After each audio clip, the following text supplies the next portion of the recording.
Boa noite a todos, aqui é Maria Moraes do canal Estudo do Livro de Urântia. Vamos voltar ao nosso estudo agora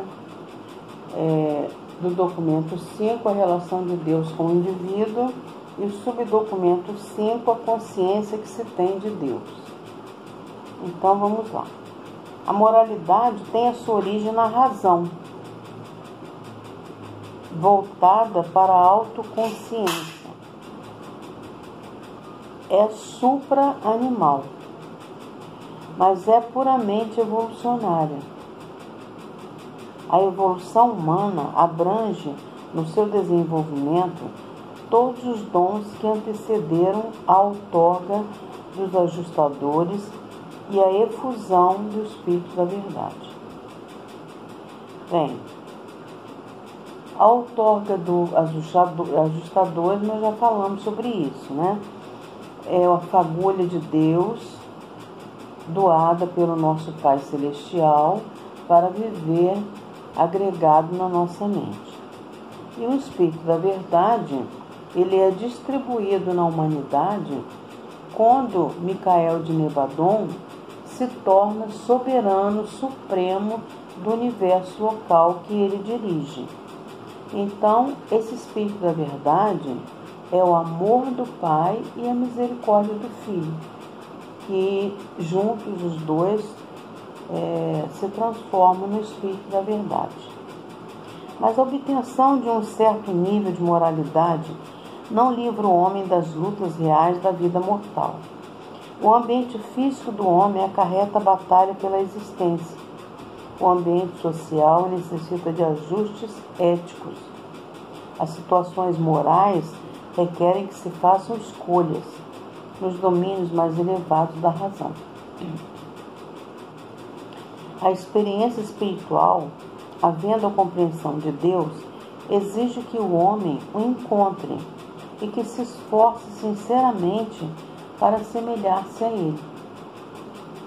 A religião não se fundamenta nos fatos da ciência, nem nas obrigações da sociedade, nem nas premissas da filosofia, e nem nos deveres implícitos da moralidade.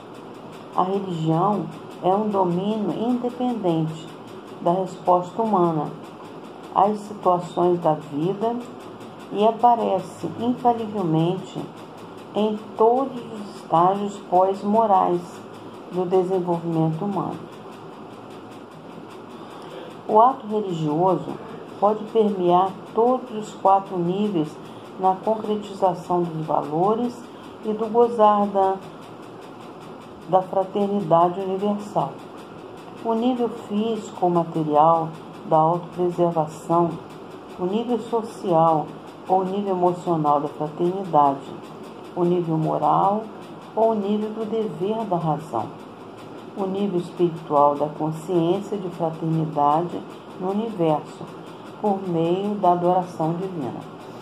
Bem, para que a gente possa, ter um melhor entendimento de todas essas coisas que são trazidas para nós através da revelação do livro de Urântia, é necessário que a gente mantenha a nossa razão o mais saudável possível, a nossa mente. Então a gente deve cuidar da nossa mente para que ela se mantenha sempre equilibrada e para que ela possa ter a oportunidade de abraçar todos esses ensinamentos que chegam, que são ensinamentos verdadeiros para o nível de despertamento da nossa mente. O cientista investigador dos fatos concebe Deus como a primeira causa, um Deus de força. O artista emocional vê Deus como um ideal de beleza, um Deus de estética. O filósofo, dado ao raciocínio, algumas vezes, fica inclinado a propor um Deus de unidade universal, uma deidade até panteística. Bem, o que é uma deidade panteística? A gente teve um filósofo, que foi Spinoza, que acreditava que Deus era a natureza. Isso não é verdade, né? A natureza não é Deus. Mas por ele ter aventado essa hipótese, então essa parte da filosofia de Spinoza ficou sendo chamada de panteística, né? O religioso de fé acredita em um Deus que estimula a sobrevivência, o Pai que está nos céus, o Deus de amor. A conduta moral é sempre um antecedente da religião evoluída e uma parte da própria religião revelada. Quer dizer, só de o ser já ser moral, ele já tem, né, uma conduta religiosa, né? Mas nunca é a totalidade da experiência religiosa. O serviço social é o resultado do pensamento moral e da vivência religiosa. Bem, Jesus trouxe para nós essa experiência do serviço social. Ele trabalhava como todos os outros homens, né? E trabalhava para os homens, né? A moralidade não conduz biologicamente aos níveis espirituais mais elevados da experiência religiosa. A adoração da beleza abstrata não é a adoração de Deus, é a exaltação da natureza, e a exaltação da natureza tampouco é adoração a Deus. Como não o é a reverência à unidade.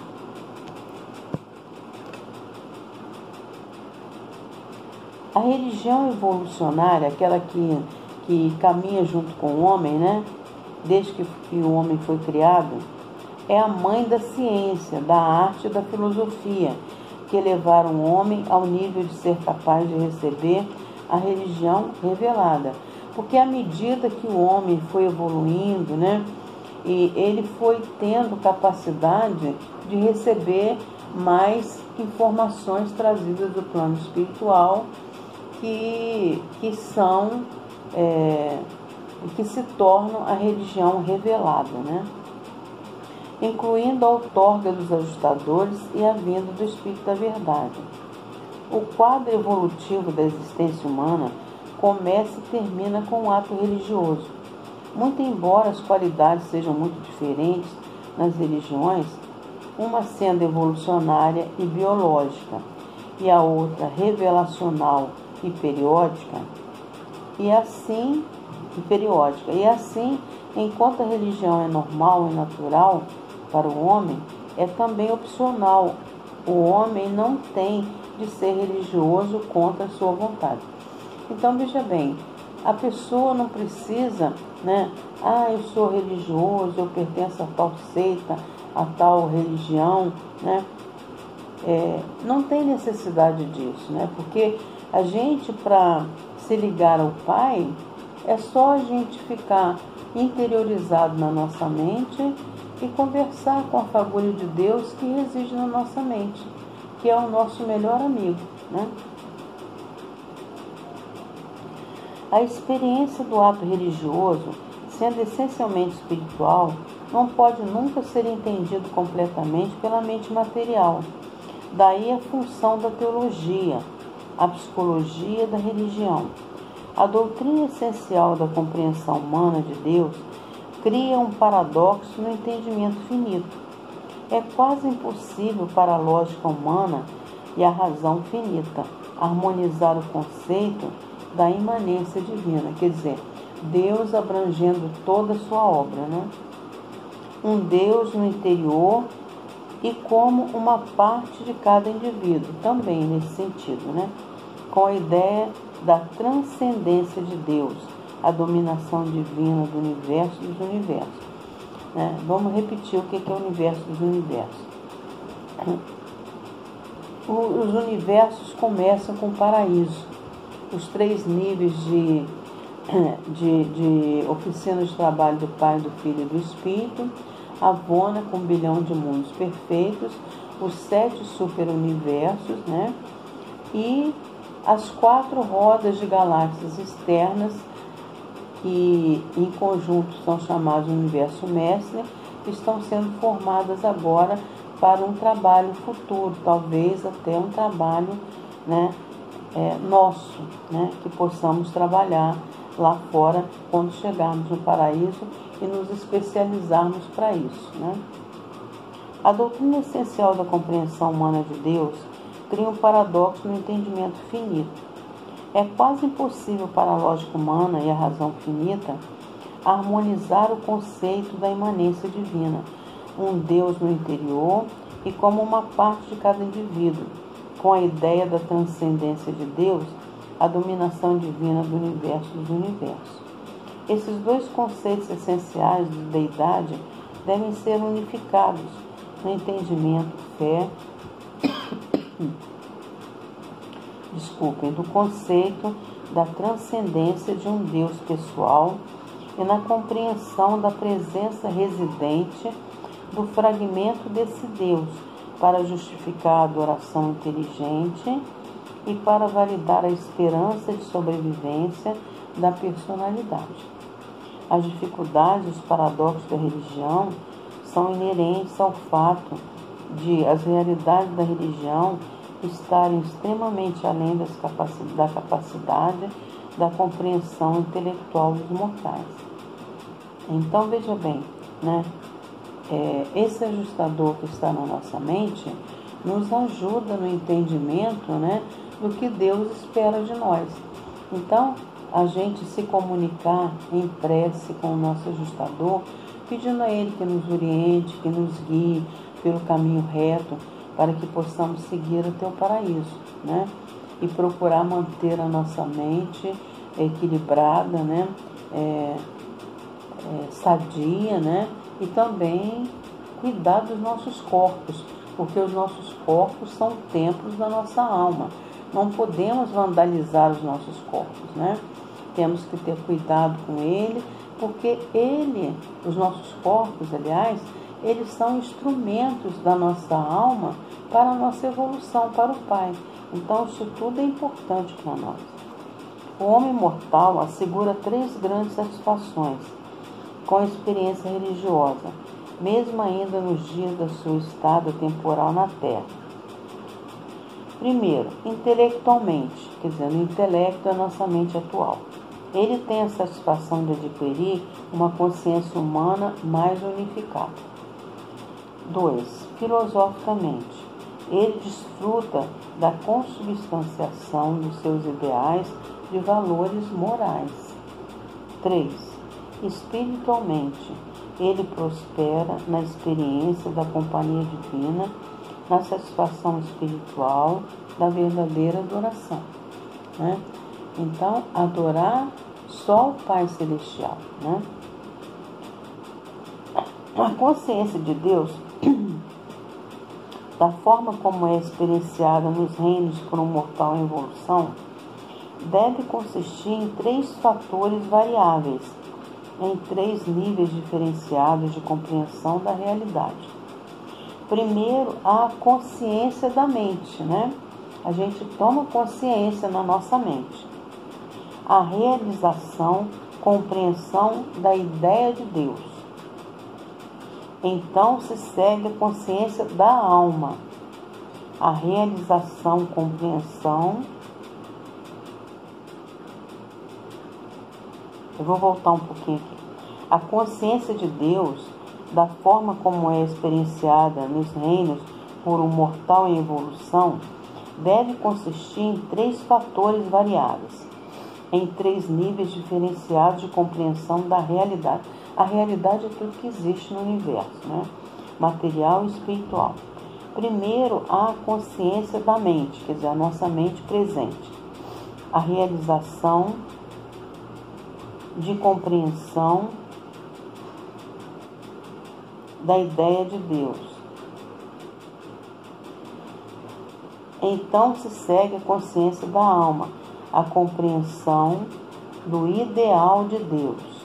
Por último, nasce a consciência do Espírito, a compreensão da realidade espiritual de Deus. O meu espírito compreende que existe um Deus e que Ele fez para nós um mandato que devemos seguir. Por meio da unificação desses fatores, na compreensão de Deus,